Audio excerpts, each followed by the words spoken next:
bà xôm group chỉ đẹp số đó là bom phong tỏa này chỉ group đọc án bà xôm sắp cúm mà căn video này một chi accounting principle bà ai là đi dương chỗ đó median thì buồn bà này giờ phí accrual and prepayment bà ok bom phong tỏa này chỉ mình thấy bà median này riêng lồng bạc mình tích bà xin chỉ bom phong còn lâu mốt mình sẽ bàn thuộc cả về PC chấm rứ từ nông rừng rào tìm xế nhé bà chân cái này ní riêng đồng bạn tại bà sân chỉ bằng ôn thọ bàn cho cắt này cả kịch bàn si chùm rừng hói đòn mì ní mình xây chỉ vào bạ thì mà chân cái này ní xem trong bắt đầu từ lư cầm rật này cả kịch bỏ dương cả lò máu cái năm quấn ok bằng ôn đọc ní chỉ tìm mình thấy accrual nhưng phải mau thà bằng cổ mà dưỡng phải thà bằng cổហើយ payment và prepayment ខ្មែរយើងphảiថាបង្កក់បាទជាខ្ញុំសូមសរសេរជាខ្មែរកាមេរ៉ាភាសាបន្តិចបាទបង្កបាទអានេះគឺបង្កក់បាទអញ្ចឹងបង្កគឺ accrual បង្កមានន័យថារឿងរ៉ាវដែលកើតឡើងហើយត្រូវតែដាក់វារក្សាវាកត់ត្រាវាឲ្យតែកើតឡើងហើយបាទរ៉ែបង្កក់មានន័យថាយើងឲ្យលុយគេមុនហើយបាទប៉ុន្តែយើងអត់ទាន់ប្រើវិញអញ្ចឹងបើយើងនិយាយឲ្យស្រួលស្ដាប់ឲ្យហើយថាបង្កហ្នឹងគឺយើងប្រើហើយមិនទាន់ឲ្យលុយរ៉ែបង្កក់គឺយើងឲ្យលុយហើយមិនទាន់ប្រើនេះបើសិនជាយើងនិយាយឲ្យងាយយល់វិញក៏ប៉ុន្តែវាមានអត្ថន័យលើសពីនេះខ្លះដែលត្រូវសិក្សាបន្ថែមហើយនឹងមានបច្ចេកទេសផ្សេងក្នុងការគណនារកវាហើយនឹងការកត់ត្រាវាអូខេបងប្អូនចឹងនៅក្នុងមេរៀននេះគឺយើងនឹងជជែកគ្នា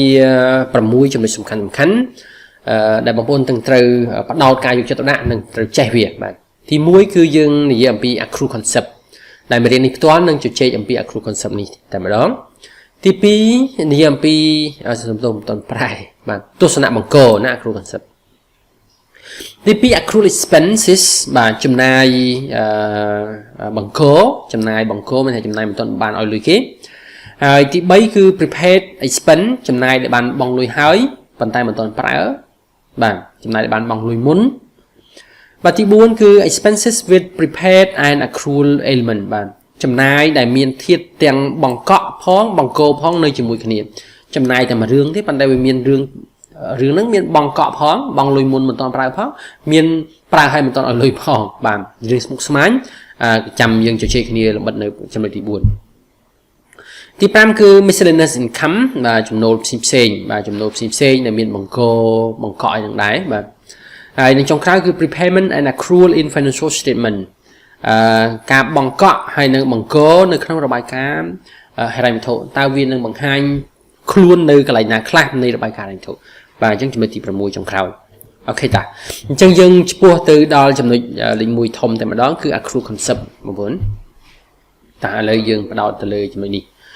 អូខេបងប្អូនអរគុណជាទីមេត្រីបាទ accrual concept ទស្សនៈបង្គោលតែទស្សនៈបង្គោលមានន័យថាម៉េចនិយមន័យរបស់វាគេថា the accrual concept state that ទស្សនៈបង្គោលបានចែងថា income and expenses should be merged together and deal with in the income statement for the period to which they relate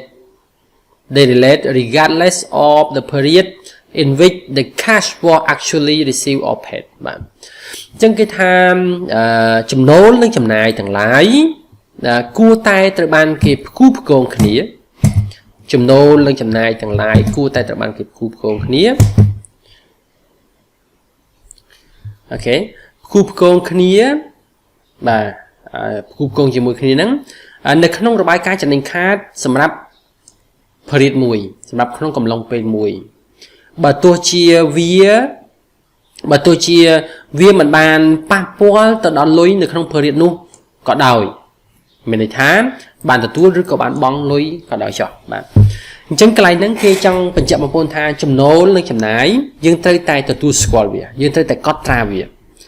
បាទនៅក្នុង period ដែលវាកើតឡើងនៅក្នុងកំឡុងពេលដែលវាកើតឡើងអញ្ចឹងយើងមិនអាច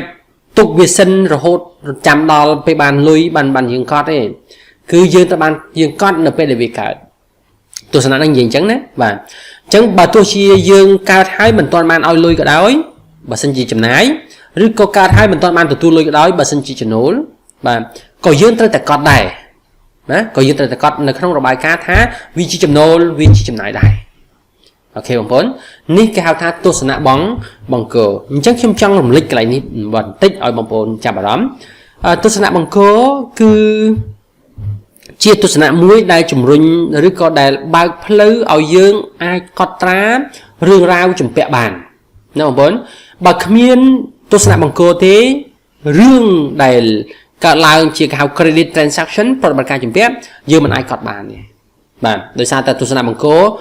នេះហើយបានជាយើងអាចកត់បានយើងកត់ហេតុអីក៏ហ៊ានកត់ជំពាក់ព្រោះទស្សនៈបង្គោលឲ្យកត់ទស្សនៈបង្គោលថាត្រូវតែទទួលស្គាល់វាឃើញទេបងប្អូនអញ្ចឹងបើគេសួរថាតើហេតុអ្វីបានជាយើងហ៊ានកត់ត្រារឿងរ៉ាវជំពាក់នេះយើងឆ្លើយថាដោយសារទស្សនៈបង្គោលយើងយោងទៅតាមទស្សនៈបង្គោលអូខេបងប្អូនតាអូខេយើងមកបន្តទៀតគេថា as a result the following are recognized in the statement of financial position បាទយោងតាមទស្សនៈខាងលើបាទជាលទ្ធផលវានឹងត្រូវបានយើងទទួលស្គាល់ធាតុនៅក្នុងរបាយការណ៍តំណែងហិរញ្ញវត្ថុដូចខាងក្រោមអញ្ចឹងដល់យោងទៅតាមទស្សនៈខាងលើហ្នឹងយើងនឹងទទួលស្គាល់រឿងរ៉ាវមួយចំនួននៅក្នុងរបាយការណ៍តំណែងហិរញ្ញវត្ថុដូចតទៅទី1 payable យើងត្រូវទទួលស្គាល់ជំពាក់យើងជំពាក់គេpurchase made on credit ទិញជំពាក់ឃើញនៅអញ្ចឹងទិញជំពាក់យើងហ៊ានកត់ដោយសារអីដោយសារទស្សនៈបង្គោល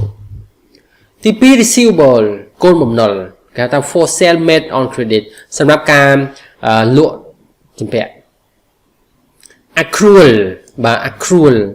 បង្គោលនេះផ្ទាល់តែម្ដងវាបាទ for expenses incurred but not yet paid ចំណាយទាំងឡាយណាដែលបានកើតឡើងហើយប៉ុន្តែមិនទាន់ឲ្យលុយគេបាទណាកើតជា accrual បងប្អូនprepayment បងប្អូន prepayment for expenses paid in advance មានន័យថាចំណាយទៅបានយើងបង់ឲ្យមុនរួចហើយអូខេអញ្ចឹងកន្លែងនេះខ្ញុំនឹងបញ្ជាក់ជូនឲ្យបងប្អូនបន្ថែមpayable បងប្អូនខ្ញុំដូរពណ៌ផ្សេងបន្តិចបាទ payable នេះគឺជាបំណុល liability ណា receivable គឺជា asset គឺជា asset រយៈពេលខ្លី accrual គឺជា liability current liability ហើយនឹង prepayment គឺជា asset current asset បាទអញ្ចឹងត្រូវចងចាំអាហ្នឹងណាបាទអញ្ចឹងដោយសារតែទស្សនៈនេះហើយដែលធ្វើឲ្យយើងបានទទួលស្គាល់រឿងទាំង4នេះកើតឡើងណារឿងទាំង4នេះសុទ្ធតែពាក់ព័ន្ធជាមួយនឹងរឿងមិនទាន់ឲ្យលុយឬក៏ឲ្យលុយហើយមិនទាន់បានប្រើណាឲ្យលុយហើយមិនទាន់បានប្រើអូខេបងប្អូនអញ្ចឹងបញ្ជាក់បន្ថែមបន្តិចទៀតថា calculating the adjustment for accrual and prepayment can form the whole of the exam question or more commonly form a part of lecture question បាទ lecture question បាទអញ្ចឹងគេក៏បញ្ជាក់ថានៅក្នុងការគណនាការកែតម្រូវទៅលើ accrual និង prepayment គឺអាចត្រូវបានដាក់នៅក្នុងមេរៀននេះនៅក្នុងមុខវិជ្ជាយើងហ្នឹងនៅក្នុងសំណួរបាទនៅសំណួរផ្សេងបាទឬក៏ទម្រង់នៃសំណួរទាំងមូលបាទ lecture question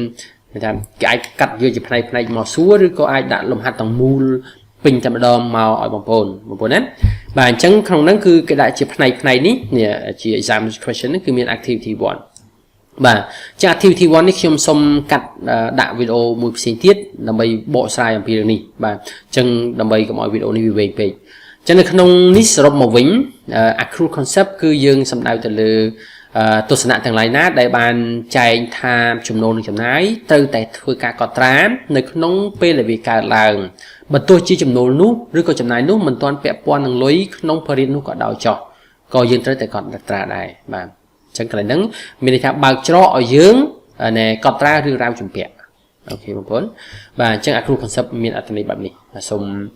បញ្ចប់វីដេអូប៉ុណ្ណេះហើយសូមសង្ឃឹមថាបងប្អូនទាំងគ្នាទទួលបាននៅ concept accrual នេះបាទអញ្ចឹងសូមជម្រាបលា